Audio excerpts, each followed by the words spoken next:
सबको प्रभु यीशु मसीह के नाम में जय मसीह की। दोस्तों स्वागत है आपका हमारे एक और नए वीडियो में। दोस्तों जब हम पवित्र बाइबल में प्रभु यीशु के जीवन को ध्यान से जांचते हैं तो हमें पता लगता है कि प्रभु यीशु पवित्र आत्मा से भरे हुए थे और जब प्रभु स्वर्ग में जा रहे थे तो उन्होंने वादा किया कि उनके चेले भी कुछ समय बाद उसी पवित्र आत्मा से भर जाएंगे। और जैसे पवित्र आत्मा की सामर्थ प्रभु यीशु के जीवन में कार्य कर रही थी, वैसे ही आज पवित्र आत्मा हमारे जीवन में भी कार्य करना चाहता है। तो दोस्तों इस वीडियो को पूरा देखते रहिए। इस वीडियो में हम बात करेंगे कि पवित्र आत्मा की अगुवाई से चलना और पवित्र आत्मा से भरकर चलना, पवित्र आत्मा से भरा हुआ जीवन किस प्रकार जिया जाता है। तो चलिए दोस्तों हम शुरू करते हैं।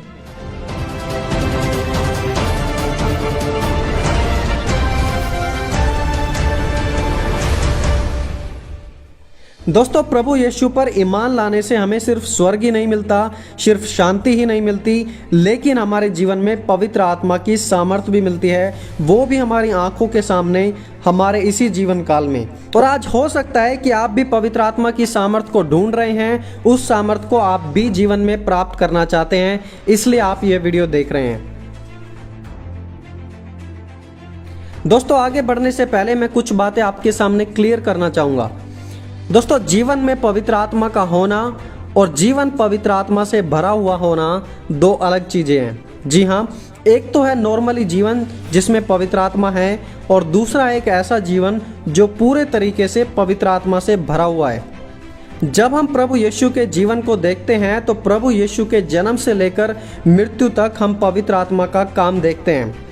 प्रभु यीशु के जन्म से ही पवित्र आत्मा के काम बिल्कुल साफ है। लिखा है, अब यीशु मसीह का जन्म इस प्रकार हुआ कि जब उसकी माता मरियम की मंगनी यूसुफ के साथ हो गई तो उनके इकट्ठा होने से पहले वह पवित्र आत्मा की ओर से गर्भवती पाई गई। तो प्रभु यीशु का अपनी मां मरियम के गर्भ में आना भी पवित्र आत्मा के द्वारा हुआ था। और उसके बाद भी जब प्रभु यीशु बड़े हो रहे थे, वो मंदिर में शास्त्रियों को शिक्षा दे रहे थे, उस समय भी वो पवित्र आत्मा की अगुवाई में चल रहे थे। इसलिए तो जब लोग उनकी बुद्धि की बातें सुनते थे तो हैरान हो जाते। लिखा है, और जितने उसकी सुन रहे थे वे सब उसकी समझ और उसके जवाबों को देखकर चकित हो गए थे। और आगे लिखा है कि यीशु बुद्धि, डिलडोल और परमेश्वर और मनुष्य के अनुग्रह में लगातार बढ़ता गया। और जब प्रभु यीशु ने बपतिस्मा लिया तो पवित्र आत्मा शारीरिक रूप से कबूतर के समान उन पर उतरा और उसके बाद प्रभु ने 40 दिन का उपवास किया। और फिर लिखा है कि फिर यीशु पवित्र आत्मा की सामर्थ से भरा हुआ गलील से लौटा और उसकी चर्चा आसपास के सारे देश में फैल गई। और यही बात मैं पहले आपको बता रहा था कि पवित्र आत्मा की अगुवाई से चलना और पवित्र आत्मा से भरपूर होकर चलना दो अलग चीज़ें हैं। अब ऐसा ही हम में से बहुत सारे लोगों के साथ होता है। जब हम मसीह को ग्रहण करते हैं तो हम पवित्र आत्मा की अगुवाई पाते हैं, लेकिन मेजॉरिटी पवित्र आत्मा से और पवित्र आत्मा की सामर्थ्य से कभी नहीं भर पाते। प्रेरित पौलुस अपनी पहली प्रचार यात्रा में बार जीसस नाम के एक जादूगर से मिलते हैं, जो एक यहूदी और एक झूठा भविष्यवक्ता था।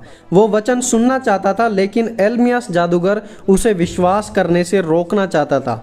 और फिर लिखा है, तब पौलुस पवित्र आत्मा से परिपूर्ण होकर उसकी ओर टकटकी लगाकर कहता है, और वो पौलुस के कहने के अनुसार अंधा हो जाता है। प्रेरितों के काम 13 अध्याय 9 वचन। अब यहाँ पर आप ध्यान दीजिए कि पौलुस पवित्र आत्मा की सामर्थ्य से भरपूर होकर उसको यह दंड देता है और वह अंधा हो जाता है। इस घटना से पहले तो प्रेरित पौलुस पवित्र आत्मा की अगुवाई से प्रचार कर रहे थे, लेकिन इस जादूगर के सामने वो पवित्र आत्मा से भर जाते हैं। चलिए एक और उदाहरण देखते हैं प्रेरितों के काम उसका 7 अध्याय से। स्टीफन को, जब स्टीफन पर पथराव किया जा रहा था तो लिखा है कि परंतु उसने पवित्र आत्मा से परिपूर्ण होकर स्वर्ग की ओर देखा और यीशु को परमेश्वर के दाहिनी ओर खड़ा देखा। प्रेरितों के काम 7 अध्याय उसका 55 वचन।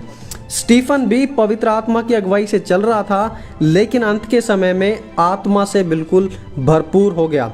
प्रेरितों के काम 4 अध्याय उसके 25 से 31 वचन में भी हम ऐसी ही घटना के बारे में पढ़ते हैं। इफिसियों की पत्री में प्रेरित पौलुस ने इफिसियों के विश्वासियों को यही समझाया कि पवित्र आत्मा से हमेशा भरपूर रहो। उन्होंने पवित्र आत्मा पाने के बारे में नहीं सिखाया, क्योंकि ऑलरेडी वो लोग पवित्र आत्मा पाए हुए थे। इफिसियों 1 अध्याय उसका 13 वचन।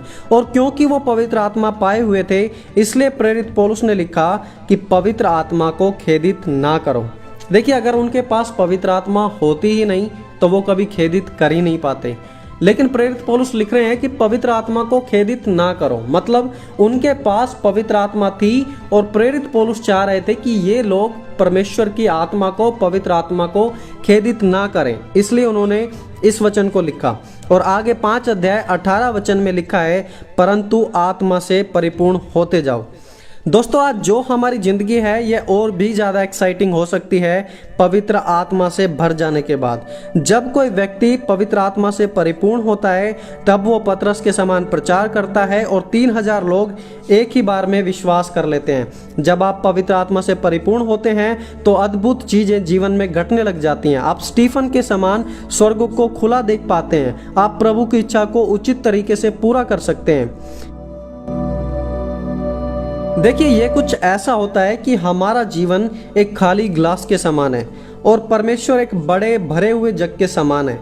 जब हम मसीह को ग्रहण करते हैं तो आत्मा का अनुग्रह हमारे जीवन में आता है, जिससे हमें विश्वास हो जाता है, हम विश्वास में बढ़ जाते हैं कि हम परमेश्वर की संतान हैं। लेकिन आत्मा से भरना एक प्रोसेस है, यह एक प्रक्रिया है और इसके लिए समय लगता है। आप वचन पढ़ेंगे, प्रार्थना करेंगे, फास्टिंग रखेंगे, पवित्र जीवन व्यतीत करेंगे तो खाली ग्लास भरता जाएगा और आप परमेश्वर की आत्मा से पूरे तरीके से भर पाएंगे। लेकिन आज हम में से ज़्यादातर लोगों के साथ प्रॉब्लम है कि हम पवित्र आत्मा की अगुवाई तो पाते, एक बार हम पवित्र आत्मा को महसूस तो करते हैं, लेकिन उसके बाद पवित्र आत्मा का अनुभव हमारे जीवन से कम हो जाता है। लेकिन पवित्र बाइबल हमें बताती है कि पवित्र आत्मा से भरना एक प्रोसेस है और यह प्रोसेस हमें करनी है, इसमें हमें आगे बढ़ना है। और यही बात प्रेरित पौलुस सिखा रहे थे कि पवित्र आत्मा से परिपूर्ण होते जाओ, पवित्र आत्मा से परिपूर्ण होते जाओ। दोस्तों, आज हमें अपना जीवन इवैल्यूएट करना है कि आज आपका जीवन कैसा है। क्या आपके जीवन में सिर्फ और सिर्फ एक ही बार ऐसा अनुभव हुआ या फिर अभी आप परमेश्वर की पवित्र आत्मा से परिपूर्ण हो, भरे हुए।